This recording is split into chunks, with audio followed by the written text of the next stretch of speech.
नमस्कार जी, नमस्कार। कैसे हैं आप सब? सबको बहुत बहुत प्यार भरा नमस्कार। एक बार फिर से मुलाकात हुई है। आपको पता है 5 बजे किसका क्लास होता है बच्चे? तो इकोनॉमिक्स का क्लास होता है। ठीक है, सभी बच्चा लोग फटाफट से आ जाइए, फटाफट से। ठीक, जल्दी से। नमस्कार, नमस्कार। Ravi ji, Priyanka, Prince, Usha, Ruby, Urmila, Usha Kumari ji. बैठ बैठ।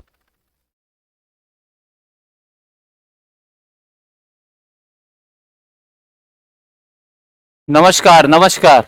ठीक है, गुड इवनिंग विशाल जी, हिमांशु, शिवानी, हरिओम, ज्योति गौतम, नीरज सैनी जी, देवेंद्र जी,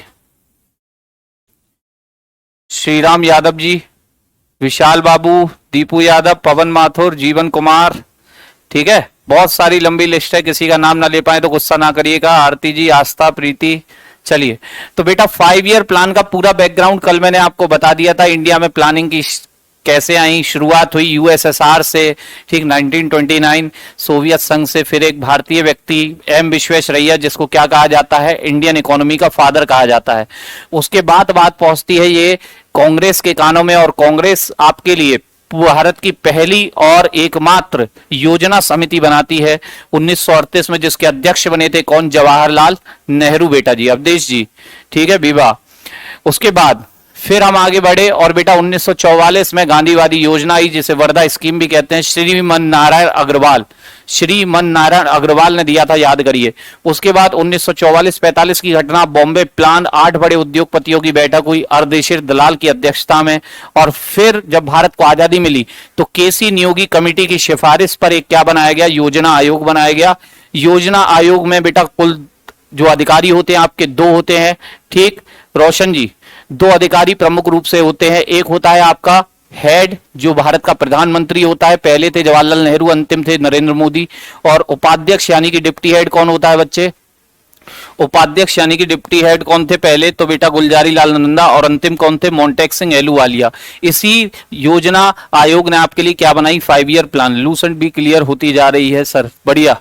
ठीक है, तो चलिए शुरुआत करते हैं 5 ईयर प्लान की। और पहला 5 ईयर प्लान, इनके टेन्योर भी मैंने बता दिए थे, कितने प्लानिंग गैप आए थे ये भी बता दिया था। तो पहले 5 ईयर प्लान से इसकी शुरुआत करते हैं।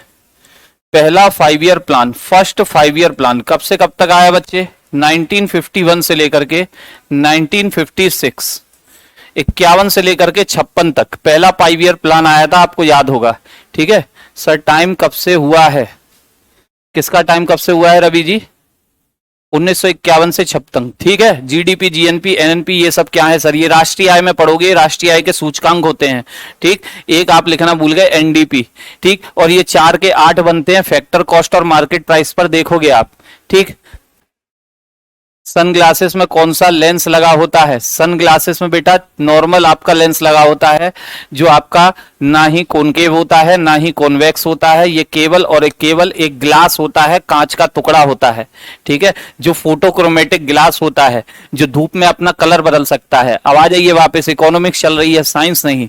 ठीक, 1951 से लेकर 56 तक इसका समय है। और बेटा इसका उद्देश्य क्या था? ये जो पहली 5 ईयर प्लान है, इसका मोटिव क्या था? ठीक है, आपसे मैंने कहा था हर एक 5 ईयर प्लान का मोटिव पूछेगा, उद्देश्य पूछेगा। ठीक, मोटिव या उद्देश्य। तो उद्देश्य हमने क्या करा बेटा? अब देखो, ये भारत अभी आजाद हुआ है। भारतीय लोगों ने पहली बार स्वतंत्रता के उदय में अपनी सांस ली, और स्वतंत्रता के उदय में अपनी सांस लेकर के बड़ी राहत की प्राप्ति हुई। अब भारत के लोगों को नई नई आजादी मिली है। नए नए आजाद हुए लोगों को पहले खाना खिलवाओगे या सीधे काम पर लगाओगे? तो आप कहोगे सर अतिथि देवो भव, पहले खाना खिलवाया जाता है फिर काम पे लगाया जाता है। तो बेटा पहले भारत के लोगों के लिए खाने की व्यवस्था कराओ, अर्थात उद्देश्य रखा गया कृषि।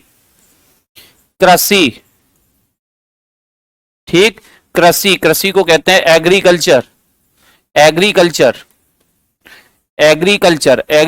के अलावा और क्या रखा गया बेटा? तो सिंचाई। कृषि अच्छी करने के लिए आपको प्रॉपर सिंचाई करनी होगी, इरिगेशन करना होगा। कृषि, सिंचाई यानी कि इरिगेशन बच्चे। ठीक है, कृषि, सिंचाई और मेरे भाई इसके अलावा और क्या था? तो कृषि, सिंचाई और यातायात, यातायात बोले तो ट्रांसपोर्टेशन, यातायात बोले तो ट्रांसपोर्टेशन मेरे भाई, यातायात यानी कि ट्रांसपोर्टेशन, ठीक है, ट्रांसपोर्टेशन। तो तीन यहां पर उद्देश्य रखे गए, कृषि, सिंचाई और यातायात, कृषि, सिंचाई और यातायात, एग्रीकल्चर, इरिगेशन और ट्रांसपोर्टेशन, ये तीन उद्देश्य हैं। ट्रांसपोर्टेशन क्यों रखा? तो बेटा सोच के देखिए कि हमारे यहां ट्रेन चलाई थी 16 अप्रैल 1853 पहली बार लॉर्ड डलहौजी ने, कहां से कहां तक चलाई थी? तो आपके थाने से लेकर के, ठीक, थाने से, मुंबई से थाने आपकी ट्रेन चली थी, 34 किलोमीटर की दूरी थी। ट्रेन इंजन का नाम क्या था बेटा? तो डेक्कन क्वीन नाम हुआ करता था। लेकिन आज जब अंग्रेज भारत से चले गए हैं तो आपको अपना जुगाड़ देखना पड़ेगा, आपको अपना खुद से ट्रेन चलाना पड़ेगा। तो यातायात भी हमारा उद्देश्य बना है। कुल मिलाकर के ये तीन उद्देश्य हैं और इन्हें पूरा करने के लिए भारत ने किनके बताए रास्तों पर चलना स्टार्ट किया, अर्थात मॉडल कौन सा है? आपसे मॉडल पूछे जाते हैं। मॉडल का मतलब होता है डेवलपमेंट वे या वे ऑफ डेवलपमेंट, विकास का मार्ग, way of development, way of development. किसके बताए रास्ते पर बच्चा भारत चल पड़ा? किसके बताए रास्ते पर भारत चल पड़ा? तो आप कहेंगे सर दो यहां पर नाम आते हैं अर्थशास्त्रियों के, और हमारे बड़े भाई के यहां से बिलोंग करते हैं। भारत का बड़ा भाई होता है यूएसएसआर, उस समय नाम यूएसएसआर था, आज रसिया है। तो मॉडल होता है बच्चे Harrod Domar model, Harrod Domar, Harrod Domar model, Harrod Domar model. Harrod Domar कौन है भाई? हारोड डोमार कौन है? तो हारोड डोमार होते हैं यूएसएसआर के अर्थशास्त्री, यूएसएसआर के अर्थशास्त्री, इकोनॉमिस्ट ऑफ यूएसएसआर। इनके बताए रास्ते पर, इनके बताए रास्ते पर भारत चल पड़ा। इकोनॉमिस्ट ऑफ यूएसएसआर, सोवियत संघ के अर्थशास्त्री, सोवियत संघ के अर्थशास्त्री हैं ये दोनों के दोनों। तो अभी तक मैंने कितनी बात आपको बताई? अभी तक मैंने कितनी बात आपको बताई बच्चे? ठीक है, अभी तक मैंने, 1 मिनट के लिए रुकेगा।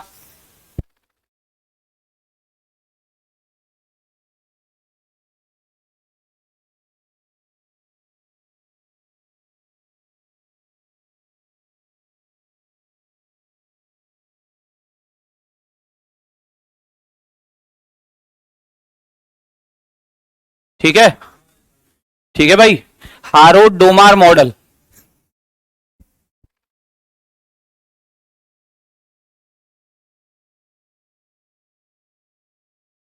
देखो भाई, सर जी इसे हिंदी में लिख दो। हारोड डोमार को बेटा, नाम को हारोड डोमार, हारोड डोमार, ये बेटा यूएसएसआर के अर्थशास्त्री, लिख लीजिए। यूएसएसआर के क्या थे? अर्थशास्त्री हुआ करते थे। इनके बताए रास्ते पर भारत चल पड़ा, भारत विकास की राह पर चल पड़ा।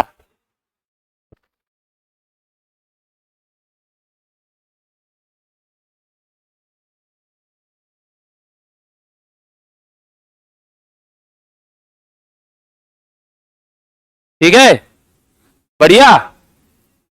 हाँ जी राहुल जी, चलिए। तो मैंने कहा अगर मेरे बताए रास्ते पर आप तैयारी करते हो तो इसका मतलब मेरा मॉडल फॉलो कर रहे हो, इसका मतलब मेरा मॉडल फॉलो कर रहे हो। ठीक है, मेरा मॉडल फॉलो कर रहे हो। क्लियर? तो यहां तक की बात हुई, उद्देश्य बताया, मॉडल बताया। अब कुछ एक प्रॉपर्टी बता रहा हूं बेटा, कुछ एक विशेषताएं। पहली अर्थ, ये जो पंचवर्षीय योजनाएं हैं इसकी, आइए यहां काम क्या क्या हुआ। तो पहली 5 ईयर प्लान ही हम देख रहे हैं और इसमें काम क्या क्या हुआ देखिए, काम क्या क्या हुआ। पहली 5 ईयर प्लान हम देख रहे हैं और यहां पर कार्य क्या क्या होता है। तो बेटा कार्य क्या क्या होता है यहां पर, तो स्टार लगा करके लिखिए 1951। जो जो उद्देश्य आपने लिखे थे उनको ध्यान में रखना। लेकिन उससे पहले एक खास बात बता रहा हूं, आजादी से पहले, आजादी से पहले क्या था? तो भारत में जो जन्म दर थी, भारत में जो जन्म दर थी, ये जन्म दर आजादी से पूर्व क्या थी? आजादी से पूर्व, आजादी पूर्व जो जन्म दर हुआ करती थी बेटा वो ज्यादा थी। कैसी थी? ज्यादा। और आजादी पूर्व मृत्यु दर भी कैसी थी? आजादी से पहले मृत्यु दर भी कैसी थी? ज्यादा। ज्यादा जन्म लेते थे, ज्यादा मर जाते थे, यानी कि बैलेंस बना हुआ था। लेकिन आजादी के बाद दिक्कतें सामने आने लगी। आजादी के बाद दिक्कतें सामने आई। और आजादी के बाद हुआ क्या कि जन्म दर तो ज्यादा बनी रही, लेकिन मृत्यु दर कम हो गई। इसका कारण क्या था? क्योंकि आजादी मिलने के बाद हमने सबसे पहले स्वास्थ्य सेवाओं पर जोर दिया, अपने स्वास्थ्य को मजबूत किया, हॉस्पिटलिटी पर जोर दिया। और बेटा इससे हुआ क्या कि आपकी मृत्यु दर कम हो गई। सोच के देखो, अगर आबादी लगातार बढ़ेगी, जन्म दर लगातार बढ़ेगी और मृत्यु दर लगातार कम होगी, तो बेटा एक दिन जनसंख्या विस्फोट होगा। एक दिन जनसंख्या विस्फोट होगा। और यह बात सबसे पहले आई आपके प्रधानमंत्री जवाहरलाल नेहरू के दिमाग में। नेहरू सोच रहा था, अरे यार ये क्या हो रहा है, ये क्या हो रहा है विनोद, भारत की जनसंख्या बढ़ती जा रही है और मृत्यु दर कम होती जा रही है, एक दिन भारत में जनसंख्या विस्फोट होगा। ये बात दिमाग में आई जवाहरलाल नेहरू के। उन्होंने एक जागरूकता अभियान चलवा दिया। कहा कि भैया छोटा परिवार सुखी परिवार, छोटा परिवार सुखी परिवार, ऐसे ऐसे टाइटल लगवा दिए। और इसे कहा जाता है बच्चे, इसे कहा जाता है भारत की पहली जनसंख्या नीति। क्या कहा जाता है? भारत की पहली जनसंख्या नीति। आपसे पूछेगा कब आई थी भारत की पहली जनसंख्या नीति, किस 5 ईयर प्लान में आई थी? तो भारत की पहली जनसंख्या नीति, पहली जनसंख्या नीति, भारत की पहली जनसंख्या नीति बच्चे कब आई थी? ठीक है, कौन सी 5 ईयर प्लान में आई थी? First population policy of India, first population policy of India, first population policy of India, first population policy of India. Bharat की पहली जनसंख्या नीति कब आई थी? भारत की पहली जनसंख्या नीति तो 5 ईयर प्लान में। यह कोई कानून नहीं था, यह कोई कानून नहीं था कि 2 से ज्यादा बच्चे होंगे तो सजा मिल जाएगी, सरकारी सेवाओं से वंचित हो जाओगे। ठीक है, हाँ जी रिमांशु जी पूछिए। तो मैंने आपसे कहा यह केवल और केवल सुखी परिवार के लिए है। ठीक है, सुखी परिवार के लिए, छुटका परिवार सुखी परिवार, जागरूकता अभियान चलाए गए भारत में। और यह बात याद रखना, भारत से पहले यह बात किसी के दिमाग में नहीं आई थी कि जनसंख्या भी एक मुद्दा होता है। और पूरे विश्व की पहली जनसंख्या नीति भारत में आई थी, याद रखना। यह भैया विश्व की पहली जनसंख्या नीति है, विश्व की पहली जनसंख्या नीति। भारत से पहले किसी देश ने सोचा भी नहीं कि जनसंख्या एक मुद्दा हो सकती है। तो विश्व की पहली जनसंख्या नीति किस देश में आई? तो हमारे प्यारे भारत में आई। विश्व की पहली जनसंख्या नीति, विश्व की पहली जनसंख्या नीति होती है, याद रखिएगा, first population policy of the world, first population policy of the world. Video stuck हो रही है क्या? सभी का वीडियो रुक रहा है क्या? सभी को वीडियो रुक रहा है? हाँ जी, वेस्टर्न कंट्री में भी नहीं आई। वेस्टर्न कल्चर तो वैसे भी हमसे आगे होता है, उन्हें पता है कि छोटा परिवार सुखी परिवार। हमारी पॉलिसी क्या है कि जितने कमाने वाले हाथ होंगे उतना ज्यादा है, कमाने वाले हाथ जितने ज्यादा उतना ही बढ़िया पैसा आएगा। ये हमारी पॉलिसी रही है शुरुआत से। ठीक है, फिर बात आती है और क्या काम हुआ बेटा, और क्या काम यहां पर हुआ? तो अब याद करो अपने 3 उद्देश्य, तीनों उद्देश्यों से एक एक काम मिलेगा आपको, तीनों उद्देश्यों से एक एक काम मिलेगा बच्चे। क्या काम मिलेगा? तो सबसे पहले मैंने पकड़ा कृषि को, कृषि। ठीक है, कृषि के लिए बेटा क्या आवश्यक होता है? कृषि के लिए मेरे भाई क्या आवश्यक होता है? आप कहेंगे सर खाद चाहिए, खाद, उर्वरक। उर्वरक समझते हैं? फर्टिलाइजर, उर्वरक समझते हैं? फर्टिलाइजर बेटा, फर्टिलाइजर, खाद जिसको आप कहते हो, खाद जिसको आप कहते हो। और खाद बनाने के लिए इसी 5 ईयर प्लान में एक फैक्ट्री लगा दी गई। क्या लगा दी गई? फैक्ट्री लगा दी गई। राहुल सैनी केवल आपकी हो रही है और लिस्ट में सारे बच्चे कह रहे हैं नहीं हो रही है। ठीक है, नहीं हो रही है तो आपका दिक्कत है बेटा। ये आप अपना नेट फेड देखिए। तो मैंने आपसे कहा कि एक उर्वरक फैक्ट्री लगेगी यहां पर। कहां लगी? Sindri, Sindri fertiliser factory. Sindri fertiliser factory, Sindri fertiliser factory, Sindri fertiliser factory was establish, Sindri fertiliser factory, Sindri fertiliser factory bracket में लिख देना झारखंड, कहां पर होती है भैया, Jharkhand, was establish, was establish, ठीक है, Sindri fertiliser factory was establish, Sindri उर्वरक कारखाना लगाया गया, सिंदरी उर्वरक कारखाना, सिंदरी उर्वरक कारखाना, सिंदरी उर्वरक कारखाना, उर्वरक माने होता है खाद, ब्रैकेट में लिखिए कहां पर लग रहा है, झारखंड, झारखंड, लगाया गया, लगाया गया, सिंदरी उर्वरक कारखाना लगाया गया, ठीक है बच्चे। तो कृषि एक उद्देश्य था, हमने उसका एक काम देख लिया। सिंदरी कहां पड़ता है, झारखंड में पड़ता है, याद रखिए कहां पड़ता है मेरे लाल, झारखंड में पड़ता है। ये दो काम हो गए। अब कृषि के बाद मैंने लिखाया था, कोई बुक नहीं लेनी है, अरे नो टेंशन राहुल शर्मा जी, मस्त रहिए, बुक की आवश्यकता नहीं पड़ेगा, ठीक। अगला काम देखिए, अब काम बताऊंगा सिंचाई को लेकर के, सिंचाई को, सिंचाई का अर्थ समझते हैं इरिगेशन का। इरिगेशन का मतलब होता है कि भैया एग्रीकल्चर के लिए पानी की व्यवस्था चाहिए, क्योंकि हर एक जगह पर हमारे यहां नदियां नहीं है, नदियां नहीं है तो आपको नहरें निकालनी पड़ेंगी। और नहरें कैसे निकलती हैं बच्चे, नदियों का पानी रोककर। नदियों का पानी रोकने के लिए वहां क्या बनाए जाते हैं मेरे लाल, क्या बनाए जाते हैं, जल्दी से बताओ। नदियों का पानी रोकने के लिए क्या बनाते हैं, आप कहोगे सर डैम बनाते हैं, बिल्कुल आएगा रेमांशु, ठीक है, डैम बनाते हैं, बांध बनाते हैं। तो भैया इसी 5 ईयर प्लान में क्या हुआ कि भाखड़ा नांगल बांध बनाने की स्टार्टिंग ऑफ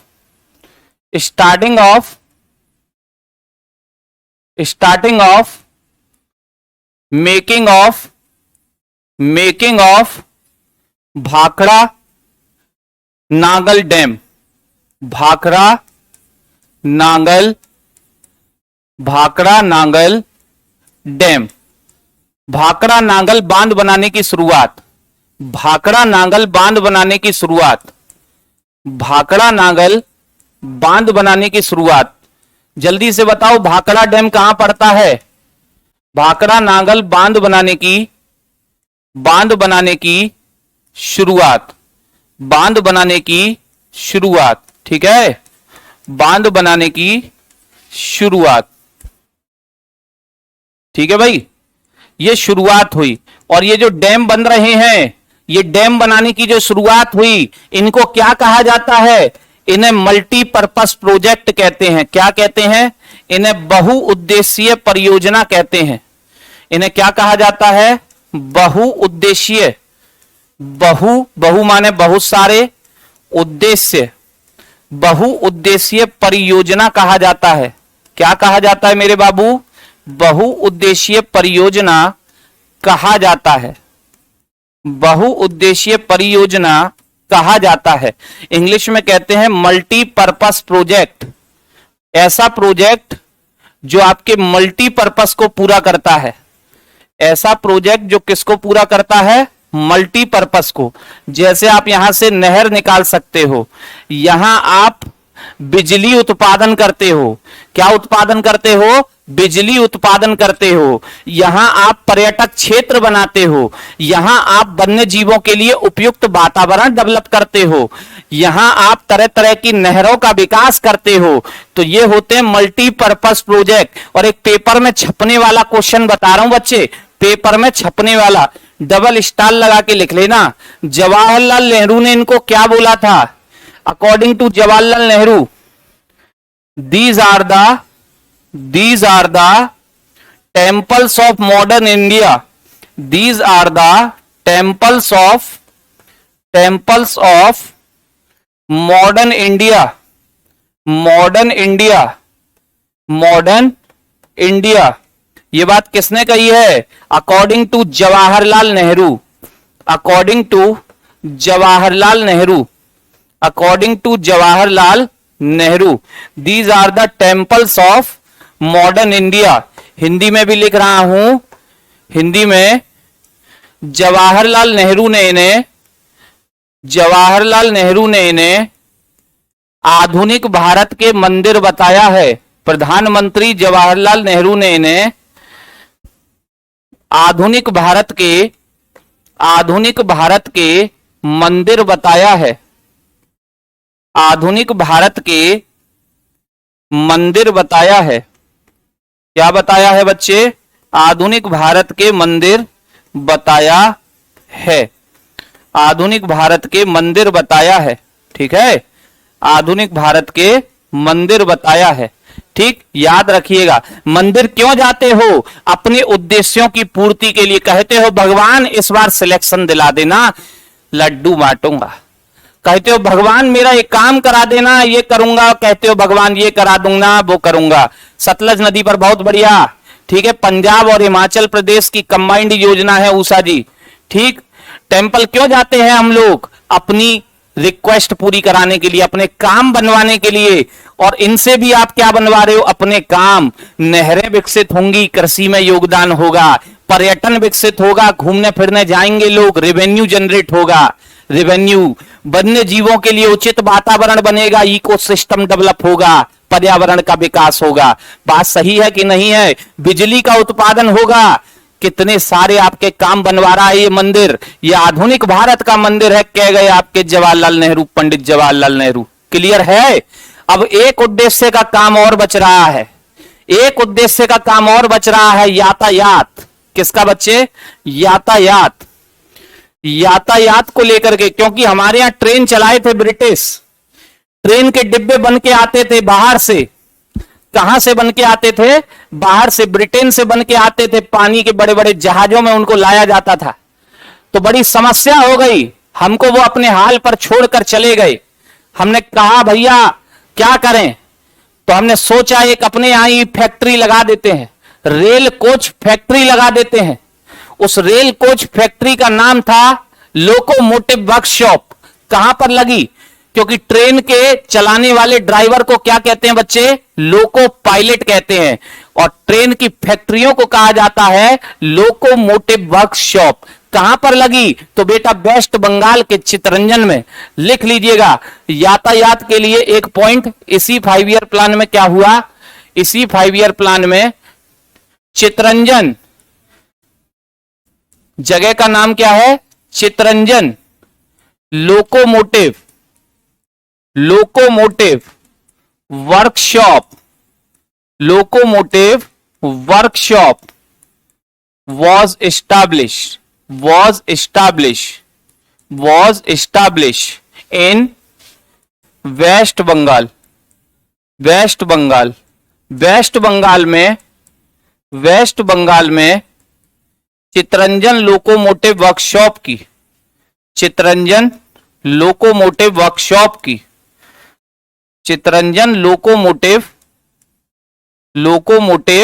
वर्कशॉप की स्थापना की गई। लोकोमोटिव वर्कशॉप की स्थापना की गई। ठीक है, स्थापना की गई। तो बेटा 3 उद्देश्यों को 3 कामों में यहां पर मैंने आपको दिखाया है। उम्मीद है कि पूरी 5 ईयर प्लान आपको क्लियर रही होगी। एक बार शॉर्ट रिवीजन करवा रहा हूं, देख लीजिए, छप जाएगा दिमाग में, छप जाएगा। यहां से पढ़ गए तो आप। ठीक है, देखिए मैंने आपसे कहा पहली 5 ईयर प्लान शुरू की, उद्देश्य क्या है? तो कृषि है, सिंचाई है, यातायात है, एग्रीकल्चर, इरिगेशन, ट्रांसपोर्टेशन। मॉडल किसका फॉलो कर रहे हैं? तो यूएसएसआर के 2 अर्थशास्त्रियों का कर रहे हैं। नाम है हारोल्ड डोमार। नाम क्या है? Harold Domar. ठीक है, क्या काम हुआ? तो 1951 में पहली जनसंख्या नीति आई। सपना आया नेहरू जी को एक दिन विस्फोट होगा भारत में, विस्फोट। ठीक, पहली पॉपुलेशन। और ये याद रखें विश्व में पहली जनसंख्या नीति थी। विश्व में पहली जनसंख्या नीति। सिंदरी में क्या लगा दिया? एक उर्वरक कारखाना लगा झारखंड में। उसके बाद बच्चे, उसके बाद भाखड़ा नागल बांध सिंचाई को लेकर के पानी की व्यवस्था की गई। मल्टीपर्पस प्रोजेक्ट बनाने की शुरुआत हो गई, बहुउद्देशीय परियोजनाओं की। ठीक है, और यहां इनको बेटा आपके पंडित जवाहरलाल नेहरू जो प्रधानमंत्री थे उस समय के, इन्होंने इन्हें क्या कहा है? मॉडर्न इंडिया के टेंपल बताया। ठीक है ना, आधुनिक भारत के मंदिर। फिर क्या हुआ? तो चितरंजन में क्या लगाया गया? चित्तरंजन है बेटा, ये चित्तरंजन में क्या लगाया गया, तो एक रेल कोच फैक्ट्री वर्कशॉप लगाई गई रेल को लेकर के। क्लियर, ये आपकी पहली 5 ईयर प्लान हुई। छुटकी छुटकी सी है दूसरी छुटकी सी है, किसी भी 5 ईयर प्लान का ग्रोथ रेट नहीं पूछता है, किसी भी 5 ईयर प्लान का ग्रोथ रेट नहीं पूछता है। इसमें 2.5% को हमने लक्ष्य बनाया था, 3.2% तक ये पहुंची, सक्सेसफुल रही। किसी का भी नहीं पूछने बैठा, आपसे पूछेगा सबसे सक्सेसफुल 5 ईयर प्लान कौन सी रही और सबसे फेल 5 ईयर प्लान कौन सी रही, ये पूछा जाता है। और एक की रेट पूछेगा, जिसमें मैं आपको कहूंगा कि इसकी रेट आपको याद रखनी है। आइए दूसरी 5 ईयर प्लान पर, second 5 year plan. Second 5 year plan कब से कब तक हुआ बच्चे, 56 से लेकर के 61, 56 से लेकर के 61। ठीक है बच्चा, और इसका जो उद्देश्य रखा गया, क्या रखा गया मेरे लाल, मोटिव क्या रखा गया, मोटिव क्या रखा गया, तो मोटिव रखा मेरे भाई, अब भारत के लोगों को खाना खिला चुके हो, पेट भर चुका है, जब पेट भरवा दिया तो उन लोगों से अब क्या भी करवा लीजिए, कार्य भी करवा लीजिए, क्या भी करवा लीजिए मेरे बाबू, काम करवा लीजिए। और काम कहां करेंगे, तो उद्योगों का डेवलपमेंट कीजिए, फैक्ट्रियां बनाइए। तो इसका उद्देश्य क्या रखा गया, उद्योगों का विकास, industrial development, industrial development, industrial development, उद्योगों का विकास यहां पर मोटिव बनाया गया। उद्योगों का विकास, उद्योगों का विकास किसका मोटिव बनाया गया बच्चे, उद्योगों का विकास यहां पर मोटिव बनाया गया। औद्योगिक विकास, अब काम देना है लोगों को तो उद्योग बनाने पड़ेंगे ना। पीडीएफ मिल जाएगा Lucky ji, no tension, keep attention, don't fear, I am here. ठीक, आइए, तो मैंने आपसे कहा उद्योगों का विकास यहां मोटिव बना, और बच्चा मॉडल क्या रखा गया, किसके बताए रास्ते पर हम चल पड़े, तो एक प्रोफेसर थे, अर्थशास्त्री थे, नाम था इनका प्रशांत चंद्र महालनोबिस। प्रशांत चंद्र महालनोबिस, प्रशांत चंद्र महालनोबिस। ठीक है बच्चे, प्रशांत चंद्र महालनोबिस इनका नाम होता है, प्रशांत चंद्र महालनोबिस। प्रशांत चंद्र महालनोबिस, शॉर्ट में कहते हैं इन्हें हम PC Mahalanobis, PC Mahalanobis, PC Mahalanobis. तो मॉडल रखा गया बेटा PC Mahalanobis model, PC Mahalanobis model. ठीक, ये उस समय के प्रधानमंत्री जवाहरलाल नेहरू के बहुत अच्छे मित्र थे। जवाहरलाल नेहरू के क्या थे बच्चे, मित्र। तो इसीलिए कभी कभी एग्जाम में इसे क्या भी लिखा मिल जाता है, नेहरू महालनोबिस मॉडल। इसे क्या भी कहते हैं मेरे भाई, नेहरू महालनोबिस मॉडल, नेहरू महालनोबिस मॉडल भी कहते हैं, नेहरू महालनोबिस मॉडल, नेहरू महालनोबिस मॉडल भी इसको कहते हैं। ठीक है, नेहरू महालनोबिस मॉडल। इतनी बात क्लियर है, एक बार से फटाफट से इसको नोट कीजिए जल्दी से। इतनी बातें क्लियर है आप लोगों को, हाँ जी भाई लोग, यहां तक तो कोई दिक्कत नहीं होगी।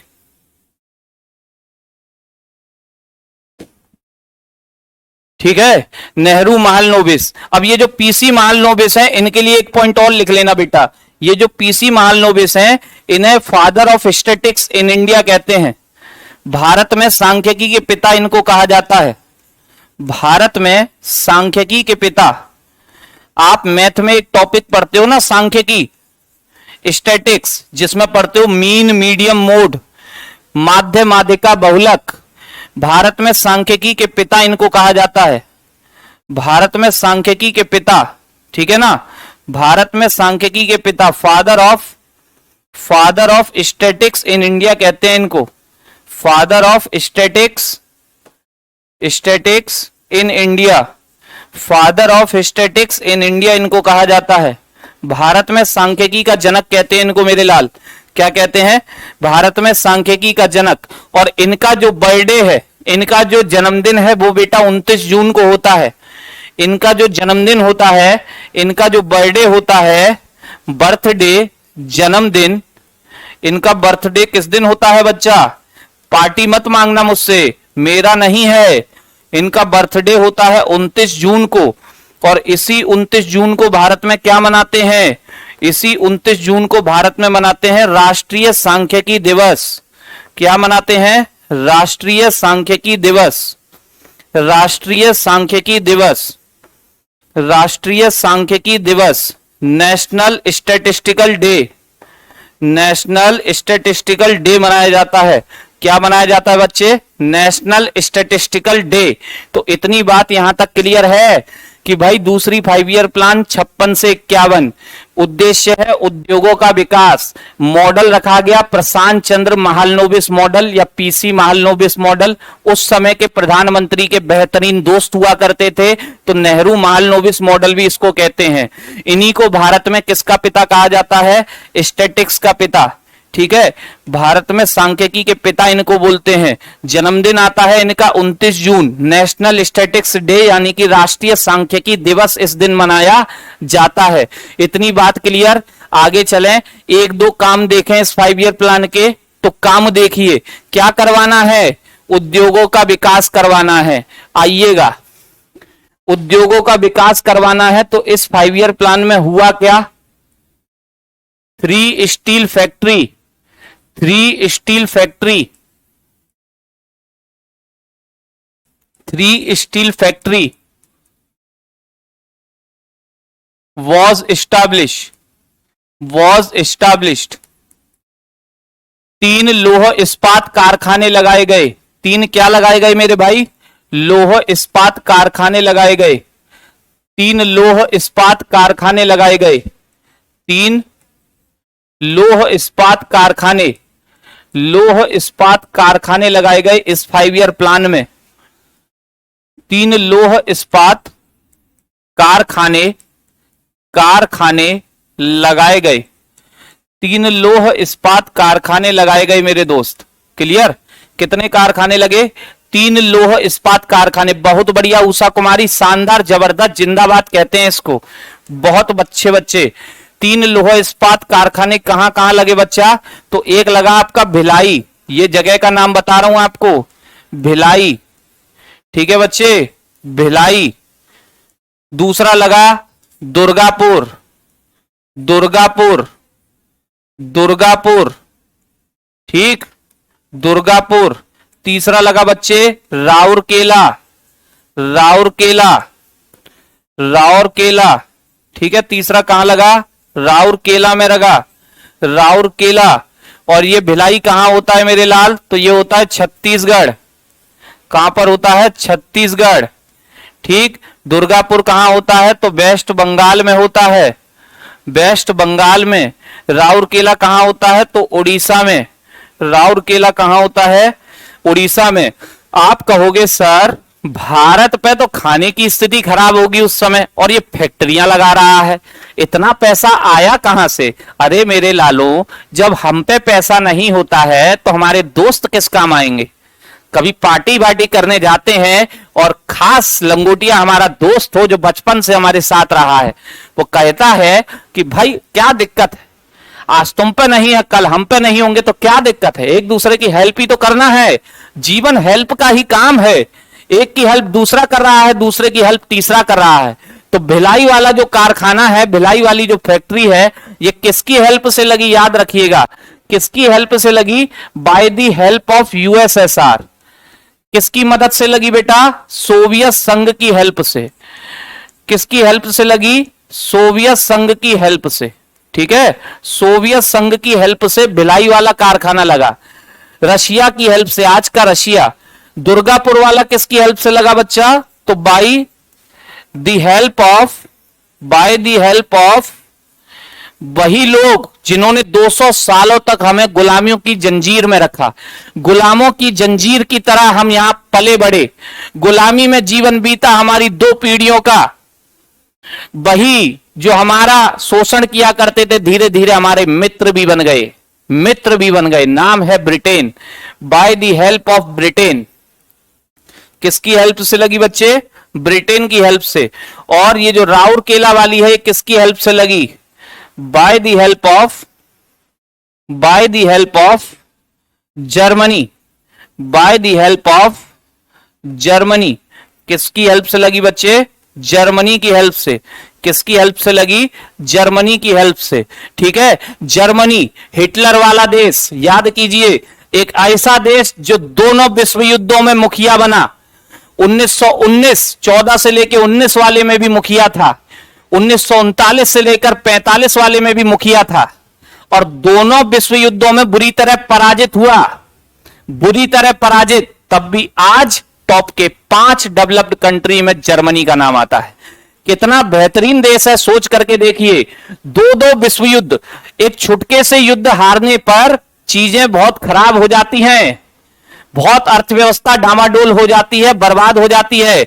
ये दो विश्व युद्ध हारा है, मुखिया बनकर हारा है। और सोच के देखिए उस इतनी गहराई में इसकी अर्थव्यवस्था गई होगी, और वहां से उभर करके आज तब भी भैया ये एक विकसित देश में आता है। बेहतरीन, सल्यूट है ऐसे देश को।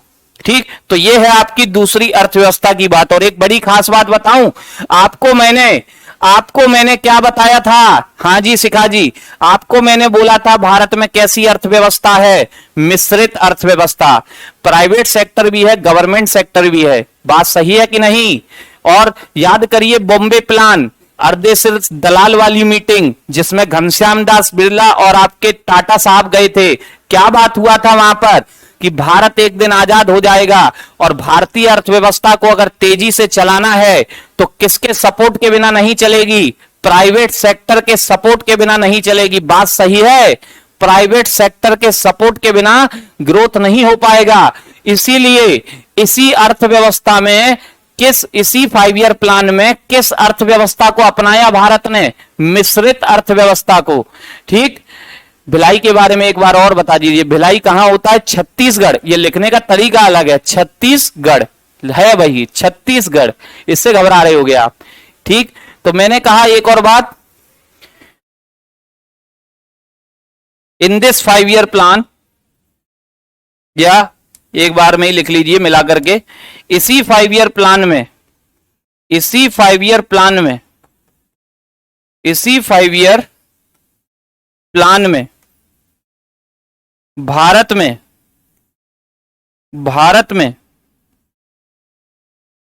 मिक्स्ड इकोनॉमी, मिश्रित अर्थव्यवस्था, मिक्स्ड इकोनॉमी को अपनाया गया, मिश्रित अर्थव्यवस्था को अपनाया गया। ठीक है, याद रखिएगा, मिश्रित अर्थव्यवस्था को इसी में अपनाया, क्योंकि हमें जब लगा कि भैया हमारे केवल गवर्नमेंट देश नहीं चला पाएगी, ग्रोथ नहीं दे पाएगी, तब जाकर के हमने मिश्रित। भारत विकसित है कि विकासशील? भारत एक विकासशील देश है भैया। ठीक, हमारे बुजुर्गों का इसमें योगदान रहा है। ये विकासशील से विकसित बनने की ओर बहुत समय में आएगा, क्योंकि भारत की जनसंख्या इतनी ज्यादा है, यहां संसाधनों का अभाव है, और जनसंख्या बहुत ज्यादा है, संसाधन लिमिटेड है, उसका उपभोग करने वाले ज्यादा हैं। रोटी एक है, खाने वाले 4 हैं, तो क्या होगा? रोटी एक है, खाने वाले 4 हैं, तो क्या होगा? सूरज पटेल जी, डेट नहीं है यहां, डेट नहीं आती कि किस डेट को लागू हुई, यहां नहीं, किस 5 ईयर प्लान में लागू हुई, तो दूसरे में। ठीक है, ऐसे तो भिलाई कब लगा, दुर्गापुर कब लगा, राउरकेला कब लगा ना। ठीक, तो ये बात याद रखिएगा, ये सेकंड 5 ईयर प्लान की बात है आपकी। अब देखिए, सेकंड 5 ईयर प्लान के बाद थर्ड 5 ईयर प्लान जो कतई इंपोर्टेंट है, उसका बैकग्राउंड तो आपको बता ही देता हूं, भली घटना होंगी कल, लेकिन थर्ड 5 ईयर प्लान का बैकग्राउंड पूरा का पूरा कि भाई थर्ड 5 ईयर प्लान आती है अब कब से कब तक हो जाएगी? 61 से लेकर 66, 61 से लेकर 66, 61 से लेकर 66। ठीक, 61 से लेकर 66 इसका समय है। उद्देश्य क्या रहा? उद्देश्य क्या रहा? तो इस बार उद्देश्य दोनों लगाए गए, कृषि और उद्योग, कृषि और उद्योग दोनों पर जोर देंगे हम, क्योंकि भारत की अधिकांश जनसंख्या आज भी आपको पता है गांव में रहती है, तब भी गांव में रहती थी, और गांव में रहने वाले व्यक्ति पे जो रोजगार का प्रमुख साधन होता है वो कृषि होता है, और भारत एक कृषि प्रधान देश भी कहा जाता है। ठीक है, कृषि प्रधान देश। तो इस बार हमने दोनों को मोटिव बनाया है, एग्रीकल्चर, एग्रीकल्चर भी होगा बढ़िया से, और इंडस्ट्रीज, इंडस्ट्रीज पर भी हमें जोर देना है, रोजगार भी सृजित करने हैं, लोगों को काम देना है। ठीक, तो दोनों पर हम जोर देने की सोच रहे हैं इस बार। मॉडल किसका अपनाया गया? मॉडल तो एक अर्थशास्त्री थे जिनका नाम है सुखमय चक्रवर्ती। सुखमय, हिंदी इंग्लिश दोनों में नाम तो भैया एक ही रहता है व्यक्ति का, सुखमय चक्रवर्ती। सुखमय चक्रवर्ती इनका नाम है, सुखमय चक्रवर्ती मॉडल, सुखमय चक्रवर्ती मॉडल। और इस नाम से अगर ये नहीं आया तो इसी को क्या भी कहते हैं भैया? तो इसी को बोलते हैं सैंडी मॉडल। पूछेगा आपसे तीसरी पंचवर्षीय योजना का मॉडल क्या था, तो याद रखना या तो सैंडी मॉडल मिलेगा या फिर सुखमय चक्रवर्ती मॉडल मिलेगा, सुखमय चक्रवर्ती मॉडल मिलेगा। ठीक है, और मॉडल केवल 6 5 ईयर प्लान के आपको याद करने होते हैं, उसके बाद विकास के सारे रास्ते अपनाएंगे हम। अब यहां हुआ क्या क्या, तो समझिए थोड़ा सा, यहां हुआ क्या क्या बच्चे। तो यहां पर 1961 के समय में काम के नाम पर काम तो बेटा एक ही हुआ।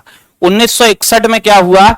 तो 1961 में आपके यहां पर एक स्टील फैक्ट्री और लगाई गई, Bokaro steel factory. Bokaro steel factory. Bokaro steel factory कहां होती है बेटा? बोकारो लौह इस्पात कारखाना कहां होता है? तो झारखंड। बोकारो लौह स्टील फैक्ट्री झारखंड, बोकारो लौह स्टील फैक्ट्री झारखंड लगाई गई। आप कहोगे सर अब पैसा आ गया भारत पे, अब तो अपने आप लगा ली होगी। मैं कहूंगा नहीं भैया, नहीं। किसकी हेल्प से लगी? वही हमारा बड़ा भैया विकास का पहिया जिसका नाम है यूएसएसआर। किसकी हेल्प से लगी? यूएसएसआर की हेल्प से। किसकी हेल्प से? By the help of USSR. किसकी हेल्प से लगी भैया? यूएसएसआर की हेल्प से लगी। किसकी हेल्प से? यूएसएसआर की हेल्प से। ठीक है, यूएसएसआर की हेल्प से। ठीक, यूएसएसआर। ठीक, काम के नाम पर काम तो बस एक यही हुआ, काम के नाम पर काम। अच्छा 64, ये 64 ये लीजिए, बस 64। काम के नाम पर काम तो बस यही हुआ भैया, बाकी सब बर्बादी है, बाकी सब बर्बादी। आप कहोगे सर बर्बादी का मतलब? तो बेटा 1962 में हमारे प्रधानमंत्री जवाहरलाल नेहरू को लग रहा था, हमारे प्रधानमंत्री जवाहरलाल नेहरू को लग रहा था कि हमारा एक बड़ा ही प्यारा मित्र और बन गया है। ठीक, वहां के बच्चे हमारे प्रधानमंत्री को चचा चचा कहा करते थे, और हमारे प्रधानमंत्री जवाहरलाल नेहरू ने उनके लिए सफेद हाथी भी भिजवाया, व्हाइट एलिफेंट भी भिजवाया। ठीक है, कौन सा वो, कौन भैया, कौन सा देश था वो? चाइना। कहते थे हिंदी चीनी भाई भाई। जवाहरलाल नेहरू बहुत सपोर्ट किए चीन का, बहुत सपोर्ट किए, यूएन में सदस्यता के लिए भी सपोर्ट किए, लेकिन जवाहरलाल नेहरू को धोखा मिला। हुआ क्या कि जब चाइना ने तिब्बत पर कब्जा किया, जब चाइना ने तिब्बत पर कब्जा किया, तो तिब्बत बेटा एक बौद्ध धार्मिक स्थल हुआ करता था, बौद्ध धार्मिक स्थल। अब बौद्ध धार्मिक स्थल जो था, वहां से बौद्ध धर्मगुरु भागे। बौद्ध धर्मगुरु का नाम होता है लामा, दलाई लामा। क्या नाम है? दलाई लामा। और दलाई लामा जब भागे तो उनके पास एशिया में कोई और विकल्प नहीं था जो चाइना से बड़ा देश हो। अब चाइना से भैया पावरफुल देश तो है नहीं यहां पर, उन्हें एक ही देश लगा जो चाइना से थोड़ा बहुत टक्कर ले पाएगा, उसका नाम था भारत। अब भारत शुरुआत से ही सपोर्टिव कंट्री रहा है। जब दलाई लामा यहां पर आए, उन्होंने हमसे कहा कि हम रिफ्यूजी हैं, रिफ्यूजी यानी कि शरणार्थी, हमें भारत में रहने दीजिए।